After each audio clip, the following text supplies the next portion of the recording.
네, 시작하겠습니다. 지난 시간에 이어서 서비컬 리전에 대해서 추가적으로 진행을 하겠습니다. 53세 남자 환자가 그 타병원에서 추가 치료 의뢰를 요청을 해서 왔습니다. 환자분이 라이트 사이드 모터 위크니스랑 라디에이팅 페인을 주소로 타병원에서 MRI를 시행하였고, 거기서 시스템 리전이 발견되고 그것 때문에 위크니스의 원인일 것이다 해서 수술적 치료를 위해서 저희 병원으로 전원이 된 환자분입니다.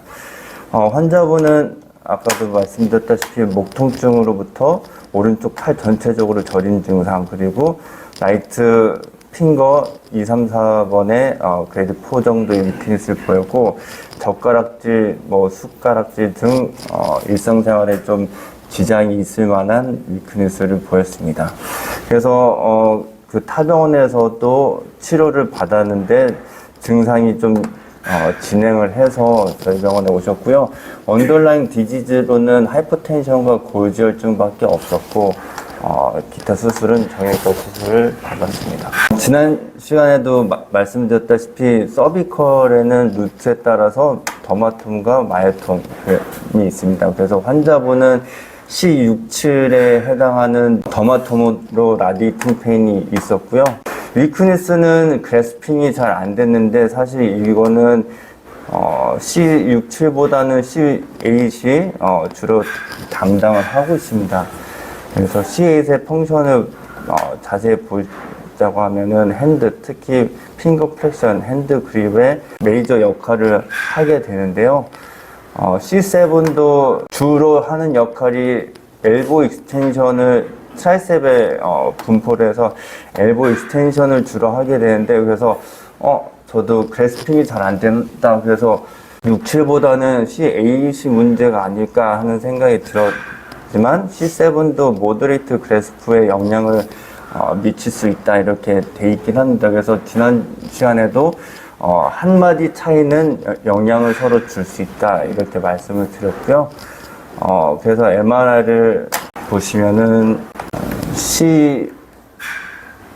C56번에도 라이트 사이드로 포라미널 스테노시스가 관찰이 되었고, 그리고 67번에는 라이트 사이드로 시스틱한 메스가 관찰이 되는데, 숄더부터 해서 루트 트랙 따라서 쭉 이렇게 관찰이 되었고, 오히려 C7T1은 루트 쪽으로 스테노시스가 그렇게 심하지 않아서, 컷이 없었는데 심하지 않아서 메이저 리전은 5667이겠다. 근데 67번이 너무 심하게 보여서 다시 한번 저희 병원에서 MRI 찍었습니다.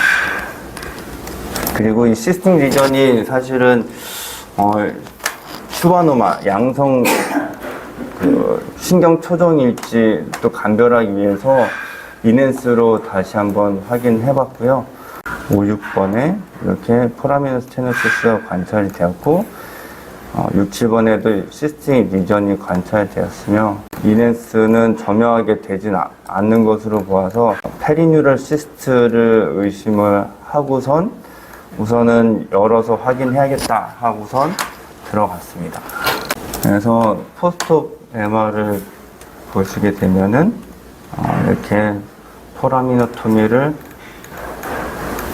하고, 포스테리어 포라미노토미하고 시스템 S를 다 제거한 것을 확인할 수 있었고요. 그래서 저는 이 수술하고 나서 환자가 어느 정도 회복이 되는지 보고, 회복이 미미하다 그러면은 포라미노토미를, 사실 저는 그 위아래 두 레벨을 하면은 인스타빌리티가 발생할 우려가 있어서 추가 계획으로는 안테리어 쪽으로 ACDF를 두 마디를 추가적으로 할 계획을 했습니다. 만약에 모터 위크니스가 돌아오지 않을 경우에. 근데 포스트옵 POD 1일째 12시 점심시간 때 갑자기 환자가 디사시아와 라이트 사이드 위크니스가 엘보를 넘어서 숄더까지 관찰이 되었고요. 모터 그레이드는 거의 그레이드 3 이하로 확인이 되었고요. 저는 그래서 아침에 환자분이 저리다고 하는 증상이 조금 수술 전후랑 비교해서 큰 차이 없거나 아니면 조금 더 심하다고 해서 리디카를 좀 처방을 했거든요. 근데 리디카 사이드로 생각을 했습니다. 처음에는. 왜냐면은 오전에 이 포스트 MR을 찍었고 헤마토마 때문에 위크니스가 더 진행됐다고 보기는 어려웠고요. 그리고 사실 저희 신경외과 영역에서 위크니스가 더 진행된다고 하면 두 가지를 크게 의심합니다.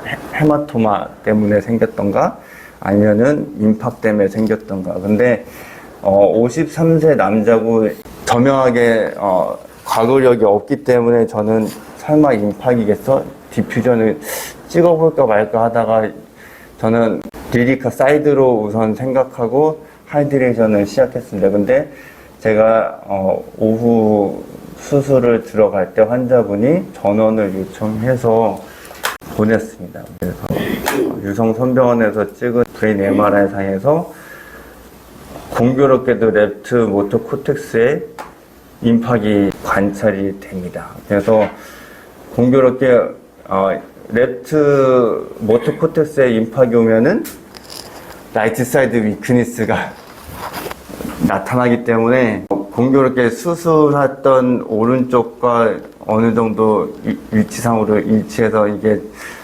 심텀적으로 마스킹 됐다고 판단이 되었고요. 환자가 하지 쪽으로는 정확하게 위크니스를 호소하지 않아서 사실 임팍을 좀 의심을 할 수가 없었던 상황이고 당시에. 그래서 선병원에서 MR을 찍고선 이게 원인을 확인을 선병원에서 하기는 좀 힘들다고 해서 제가 충대병원 어레인지를 했으니까 거기 가서 검사해보자 이렇게 해서 쭉 이밸리에이션 했습니다. 근데 결론적으로 한 4일차, 5일차 때 경식도 심촌파를 했는데 거기서 심방 결손이 ASD가 관찰이 돼서 중격 결손이 관찰돼서 거기서 썸버스가 날아가서 생겼을 가능성이 가장 높겠다. 이렇게 결론을 내렸고 다행히도 환자분이 신경과랑 재활의학과에서 치료를 받고선 디사시아랑 라이트 위크니스가 많이 호전돼 있고 지금은 리스트랑 예전에 그래스프 안 됐던 것만 남아있고 나머지 다 돌아온 상태였고요. 재활의학과에서 또 EMG를 해봤는데 당시에는 하지에도 위크니스가 관찰이 됐다 이렇게 했는데 사실은 그 마이너하게 와서 겉으로는 사실 드러나지는 잘 않았던 것 같습니다. 그래서 마음적으로 조금 안타깝던 케이스인데 다행히도 잘 넘어갔고 병동에서도 잘 대처를 해주시고 그리고 타이밍이 안 놓치게끔 전원이 잘 이루어져서 무사히 넘겼던 것 같습니다. 그래서 여러 가지 고민을 하게 됐던 케이스라서 들고 와봤습니다. 너무 절묘하게 이렇게 돼버렸네 보니까. 네네네. 그리고 네, POD 1일차째라서 사실은 더 선택할 수 있었던 거는 이미디어트 포스트업으로 바로 임팍이 왔으면은 이게 빼도 박도 없이 수술 중에 생긴 거라서 인과관계가 좀 그렇게 될 수가 있었을 텐데 그래도 하루라는 시간 차이가 있어서 조금 어떻게 보면은 환자분한테는 좀 안타깝지만 그래도 수술 관련성이 좀 떨어졌다 이런 생각을 물론 수술 안 했으면 임팍이 생겼을까 이런 생각을 하면은 그거는 좀 가능성이 더 떨어지겠지만 환자분도 좋게 생각해서는 병원에 입원한 상태에서 발생했기 때문에 얼리 디텍션이 가능했다 이렇게 환자분이 얘기도 하신 거 있었지만 그래도 수술 안 했으면 생겼을까 하는 생각도 있고 그렇지만 또 한편으로는 위크니스를 방치할 수 없기 때문에 수술은 불가피했다 이런 식으로 어떻게든 불가피한 이벤트가 아니었을까 하는 생각이 좀 듭니다. 그 전까지는 ASD가 이걸 전혀 모르고 네, 전혀 모르고 있었습니다. 이런 경우가 정말 드문 게 잘생기는 위치가 있는데 저 위치는 그다지 잘생긴 네네. 위치가 아니에요. 네네. 디스탈 모터 코텍스이기 때문에 메이저 베슬에 인볼브가 안 됐다는 것도 사실은 다행이기도 하고, 왜냐하면 메이저 베슬 인볼브가 됐으면은 정말 시퀄레가 남지 않기가 힘들거든요. 근데 디지털 베슬에만 영향을 준 것도 참 다행이긴 하지만, 하필이면은 그 많은 디지털 베슬 중에서 모토코텍스를 인볼브해서 환자분한테는 참 안타깝게 됐던 것 이게 같습니다. 비슷한 게 예전에 인공관절이나 큰 수술을 하게 되면 끝나고 나서 DVT가 많이 생겨요. 아, 네네네네. 워낙 많이 생겨서 네네. 따르면 뭐 전체 수술한 사람의 한 20에서 30%는 무조건 생기고 네네. 심소마틱한 DVT가 그 중에서 10% 15% 된다 그렇게 알려졌었거든요. 실제로는 거의 절반 정도 생기는 게 맞다라고 생각을 했었는데요. 그거를 한 10년 정도쯤 해서 하지혈관 도플러 초음파를 하고서부터 디텍션이 되기 시작했습니다. 그리고 나서 인공관절 전후로 DVT로는 잡아냈는데 가끔 이제 비슷한 이유로 아주 간단한 수술인데 그런 문제가 생기는 경우가 있었습니다. 그러니까 아트로스코프를 한다든지 아니면 간단한 무슨 ACL 한다든지 이러는데도 불구하고 끝나고 나서 DVT가 오고 혈류가 오고 임파기 오고 이런 경우가 있어서 그것까지 다 적용을 해갖고 검사를 하기 시작했거든요. 그때는 이제 왜 이렇게 무리해서 검사를 하냐 이런 얘기를 하기도 했는데 그렇게 검사를 하고 나서 이제 수술 이후에 급성 문제가 생기는 확률이 확연하게 줄어들었어요. 아, 보통 젊은 사람들은 그 오럴 컨트라셉티브 때문에 비너스 임팍이 좀 생길 수 있다고 돼 있고요. 그래서 그리고 나서부터는 좀 오버해서 한다는 느낌은 있지만 이런 걸로 고민할 문제가 확 줄었거든요. 그래서 혹시라도 이제 머리 수술하시는 경우는 특히 아까 말씀하신 대로 심장 초음파가 필요한 경우가 있을 수가 있는데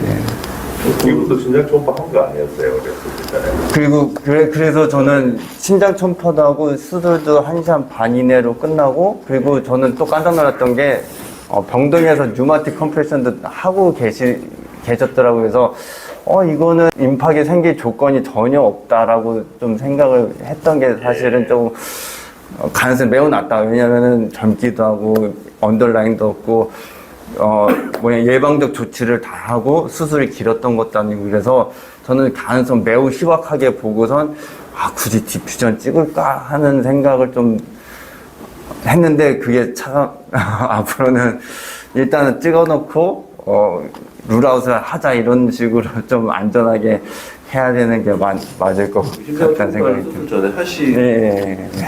근데 그거는 그래서 충대병원에 전원을 보낸 다음에도 검사를 했는데 결국에는 못 찾아서 경식도로 이렇게 해서 그제서야 확인이 됐다고. 식도로 네네. 검사해서 하게 돼요. 네네네. 그래서 펄모널 솜브 엠볼리즘이 보통 1번이니까 그거는 아니라고 처음부터 말씀을 하셨고, 그래서 뒤늦게 이렇게 발견했던 거 보면 정말로 운이 좋았다고 봐야 돼요? 안 좋았다고 봐야 돼요? 그래서 그래도 다행히 환자는 시퀄레가 최소한으로 리커버리가 많이 돼서 좀 좋아지고 있어서 계속 지금도 저희 병원 물리치료 받고 계시고요.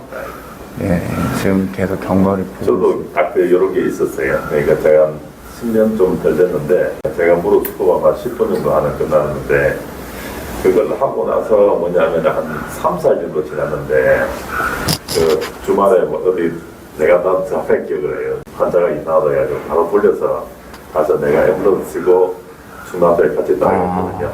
근데 그분이 그 풀모널 엠볼리즘이 왔었어요. 리스코하고 3살 지나고 나서.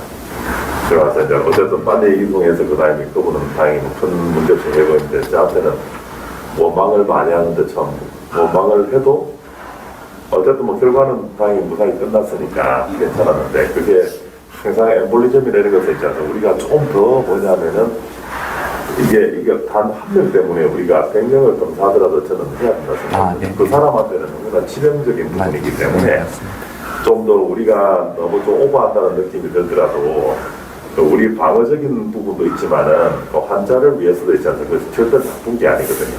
그러니까 조금 더 오버한 검사는 제가 보니까 적극적으로 더 하는 게 제가 보니까 맞을 것 같아요. 괜찮은 건 다행이잖아요. 네. 그게 많더라고요. 저기 에너지즘도 많고 네. 그다음에 그 페노시스 메이저 베슬 페노시스도 많이 발견. 우리가 요즘 그 토탈리 하고 나서 그 루틴으로 다 하지 않습니까? 루틴으로 다 하죠. 요즘은 토탈리 하고 나서. 그때 그 김도현 선생님 우리 장모님 인공관절 하고 나서도 그때 트롬보시도 생겨가지고 약은 이제 그 반대쪽은 지금 아예 한 생각도 괜찮다고 안 하시는데 이게 뭐냐 그게 발견되어서 그게 미리 약을 먹은가 안 먹은가는 너무나 천지 차이가 되는 거죠. 그 비율이 꽤 높지 않습니까? 토탈리 하고 나서. 제가 정확하게 기억이 안 나는데 DBT 거의 절반이에요. 30에서 40% 정도가 생기고 네. 그중에 심토마틱이 15에서 5% 정도 생긴다고 해요. 5에서 15. 스파인이나 이것도 퓨전하고 나면 요즘 루틴으로 포스업 이런 걸 해봅니까? 스파인이나 이것도 또 좀 어떻게 보면은 스파인 퓨전이나 이런 거 있잖아. 수술 예, 예. 시간이 좀 길은 환자들도 DVT 이런 것도 검사를 해보니까 어떻습니까? DVT를 전에 그러니까 후에, 내 말은 후에. 후에는 안 하시고. 그 경험이 있는데 이게 흔하지 않는 거잖아요.